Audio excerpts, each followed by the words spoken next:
My university roommate, a history major no less, tried to explain the Cold War to me. He said, with complete conviction, it wasn't a Cold War because of political tension. It was literally fought in the coldest places on Earth, like Siberia and Antarctica. They had to develop special frozen bullets, and the spies wore 3 layers of coats. That's why it took so long. Everyone kept having to go inside for hot chocolate breaks. The fall of the Berlin Wall was because the ice holding it together finally melted in the spring. He was dead serious and got angry when I started laughing. I was working at a travel agency when a man came in wanting to book a one-day cruise from Barcelona, Spain to Lisbon, Portugal. I explained that they share a land border and a cruise wouldn't be possible or make any sense. He slammed his hand on the counter. Look at the map, lady, they're both on the water. Just have the boat go out into the ocean, turn right and pull in. How hard is that? Is your captain afraid of the open sea? This is the worst customer service I've ever experienced. In America, we'd just build a canal for this kind of thing. Overheard a dialogue between 2 American girls at the Louvre, standing in front of the Mona Lisa. Why is she so famous? She's not even that hot. It's not about her looks. It's because she was the first person to ever smile in a painting. Before her, everyone was super serious because they didn't have good dentists. She had perfect teeth, so the King of France hired Leonardo to paint her as like the first ever toothpaste commercial. It was a huge deal at the time. She basically invented happiness for poor people. My co-worker was trying to explain why British people have accents. Okay, so when we won the Revolutionary War, we obviously got to keep the original correct way of speaking English.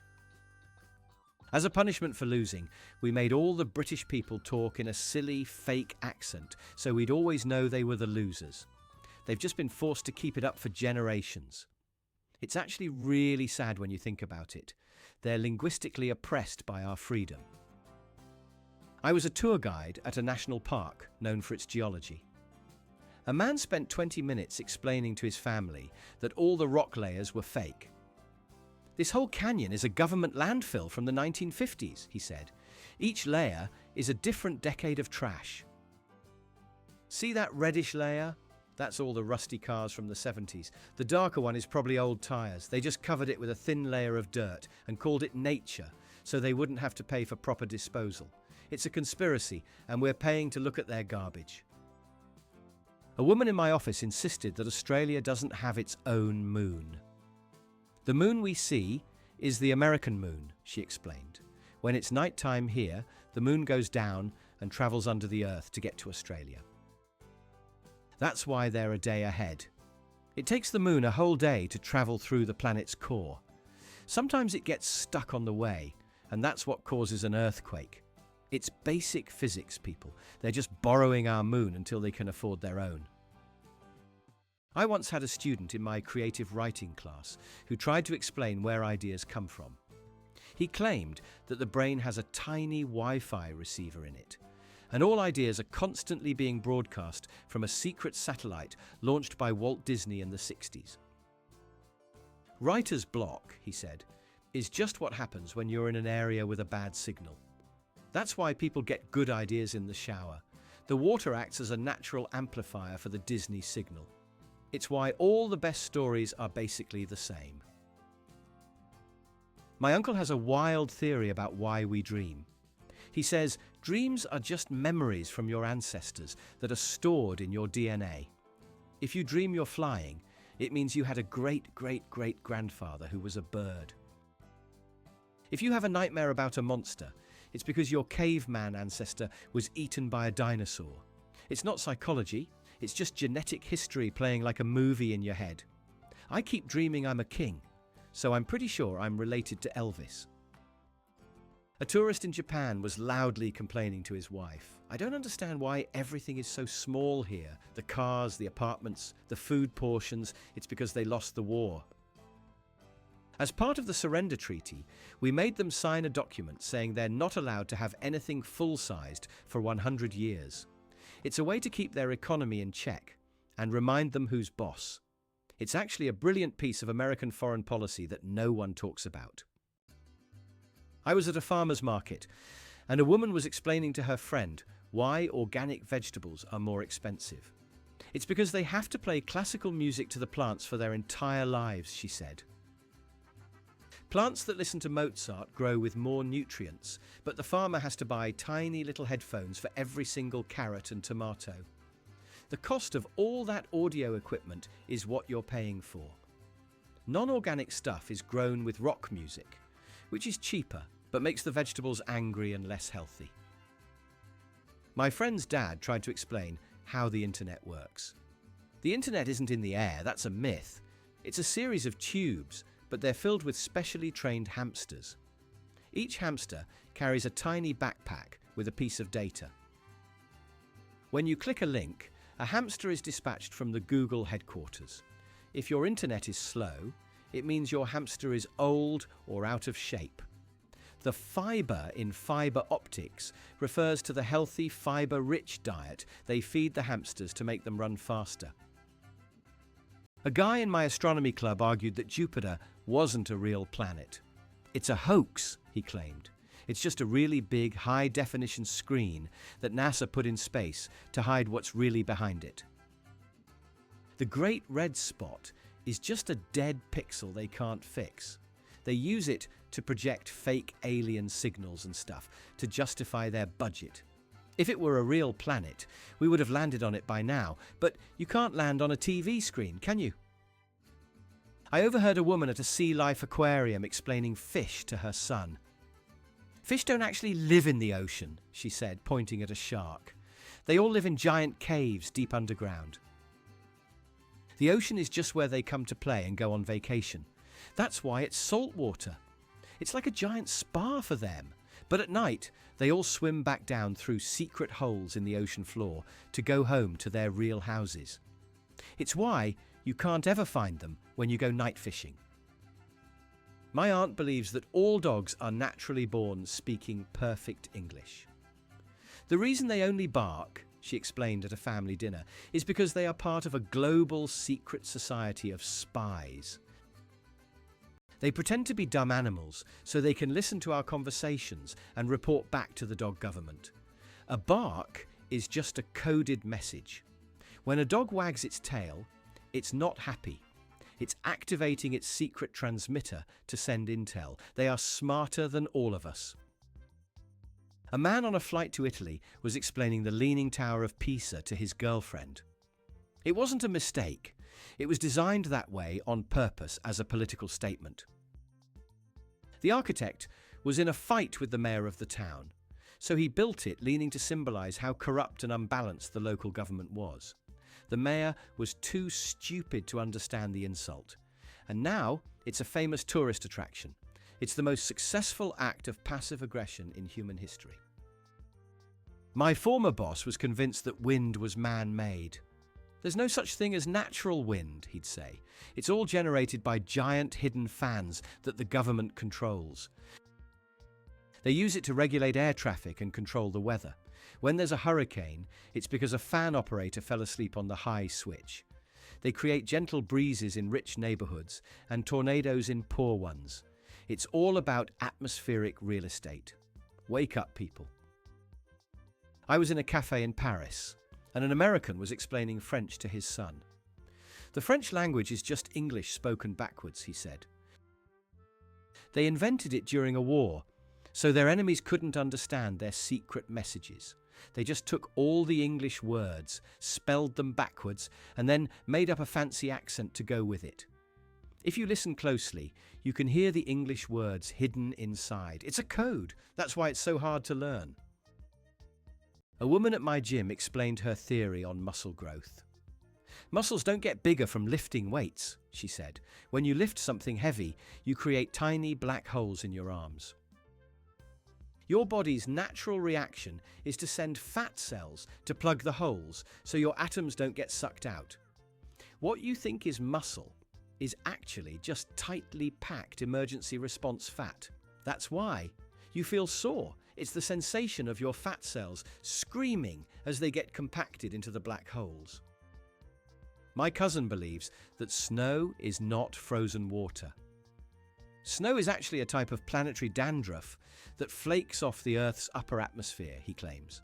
The planet has a dry scalp problem in the winter. That's why it's white and flaky. A blizzard is just a particularly bad case of it. Skiing is basically just sliding around on the planet's dead skin cells. When you think about it, it's actually pretty gross. I prefer summer, when the planet is properly moisturized. An American tourist at the Colosseum in Rome was explaining its purpose. This was the world's first shopping mall. Each of these archways was a different store, a Gucci, a Prada. The gladiators weren't fighting to the death. They were just aggressive shoppers on Black Friday trying to get the best deals. The emperor would sit up there and decide who got the last chariot on sale. The stories about lions and death were just made up later to make it sound more exciting than it really was. I had a friend in college who thought that Canada was a fictional place. It's not real, she'd argue. The US government made it up to scare us into being patriotic. They show us fake pictures of maple leaves and moose and tell us it's this super polite country to make us feel bad about ourselves. All the people who claim to be Canadian, like Ryan Reynolds, are just paid actors from Montana. The land mass is there, but it's just an empty forest they use for military training. A man at a vineyard in California was explaining how wine is made. They don't stomp on grapes anymore, he told his date. That's unhygienic. Now, they have specially trained birds that go and peck each grape individually. The bird's beak injects a tiny bit of enzyme that starts the fermentation process right on the vine. Red wine comes from angry birds, like cardinals, and white wine comes from peaceful birds, like doves. The year on the bottle tells you which flock of birds worked on it. My neighbour tried to explain the concept of gravity to me. It's a subscription service run by the government, he said in a low voice. We pay for it in our taxes. It's what keeps us from floating off into space. In rich countries like America, we pay for premium gravity, which is strong and reliable. In poorer countries, they can only afford the basic plan, which is why their stuff breaks all the time. Astronauts in space are just people who haven't paid their gravity bill. I overheard a woman explaining the solar system. Earth is the only real planet. All the others, Mars, Jupiter, Saturn, they're just the ghosts of planets that used to be here but died a long time ago. We see them at night because that's when ghosts come out. A shooting star is just a planet ghost sneezing. Scientists know this, but they don't want to cause a mass panic, so they make up stories about gas giants and asteroid belts to keep us calm. A guy I worked with had a unique take on evolution. It's real, but it works backwards, he said. A long time ago, we were all super intelligent, godlike beings, but we got lazy and started evolving downwards. We became monkeys, then fish, then eventually just single-celled organisms. The monkeys you see at the zoo are just humans from the future who have devolved. We're all on a one-way trip to becoming pond scum. It's very depressing. A tourist in Egypt was explaining the hieroglyphics. These aren't ancient writings, she told her family. This is the world's first comic book. Each little picture is a panel. See, that's the superhero Anubis, fighting the bad guy, who is a giant snake. It tells a whole story about good versus evil. The pyramids aren't tombs. They were the first Comic-Con convention centers where all the fans would gather. History is so much more interesting when you realize it's all about superheroes. My brother's friend explained that all the world's oceans are connected by a single giant underground river. It's like the planet's circulatory system, he said.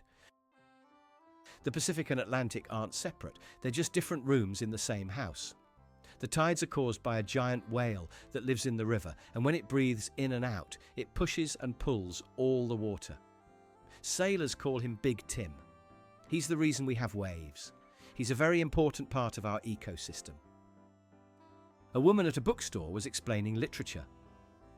All books in the world were written by one guy, she said, a very old, immortal man named Shakespeare. He just uses different pen names for different genres. Stephen King, J.K., Rowling, Dr. Seuss. All him. He does it because he's bored. You can tell, because all the stories have a beginning, a middle, and an end. That's his signature move. It's the biggest and most obvious conspiracy in the world, but no one seems to notice. I once heard a man explain that volcanoes are actually dragon nests. The earth is hollow, and it's filled with sleeping dragons, he said.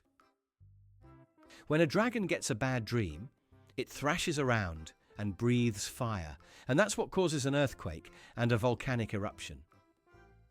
The lava is just leftover dragon barbecue sauce. The government covers it up and calls it geology because if people knew there were dragons, everyone would try to steal their gold and it would mess up the whole economy. My sister's ex-boyfriend believed that the moon landing was real, but that Neil Armstrong never came back. The person we saw on TV was a Russian clone they sent to replace him, he whispered. The real Neil found a civilization of aliens living on the moon, and he became their king. He sends secret messages back to us in the patterns of the craters. The government knows, but they're afraid that if we find out, we'll all want to move to the moon and live under King Neil's glorious rule.